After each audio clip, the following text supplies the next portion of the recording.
le numérique aujourd'hui, il est perçu comme étant écologique parce que ce qu'on a abordé, hein, il apporte la dématérialisation. Donc dans l'imaginaire collectif, on se dit que moins de papier, c'est mieux.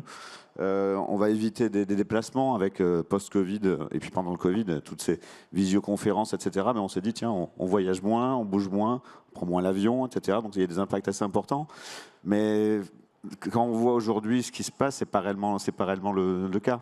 Parce que derrière, il y a des effets de rebond. Des effets de rebond qui sont surtout sur tout ce qui a amené cette optimisation, on va dire, de la technologie.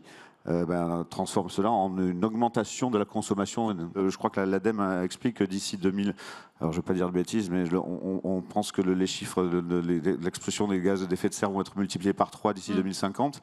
On est vraiment sur une exponentialité de cela, et c'est lié vraiment à ces méthodologies de calcul qui ne prenaient pas en considération, d'une part, ces différentes interconnexions qui ont été amenées par ces usages qui ont été démultipliés, parce que finalement, tout ce qu'a amené le Covid en termes d'utilisation, de dématérialisation de services de visioconférence, etc., et ensuite utilisé, on va dire, d'une manière plus globale par les entreprises, l'effet de bord, c'est qu'on a une surconsommation électrique, on a une surconsommation de nouveaux logiciels qui vont taper dans des serveurs excentralisés, les usages de l'IA qui arrivent, qui sont en train d'exploser les compteurs.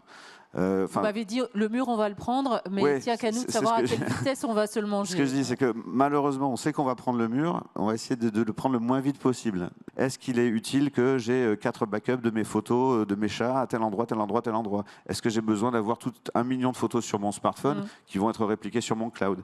On a également le fait d'aller chercher dans ces tiroirs tous ces devices qui sont en train de prendre la poussière et que l'on peut rendre. Certains peuvent avoir une seconde vie. Et surtout aussi, quelque chose que moi j'apprends tous les jours dans cette asso, c'est ça que je trouve ça. C'est pour ça que j'ai l'impression d'être retourné à l'université. Mais finalement, aussi expliquer, montrer qu'on n'a pas besoin de changer forcément d'un ordinateur parce qu'il commence à ramer. On peut changer une pièce, on lui donne 2 ans de plus de vie. Et on sensibilise énormément à cela. Et c'est en cela que le Digital Clean Up Day est une arme d'inverse de destruction, de création massive.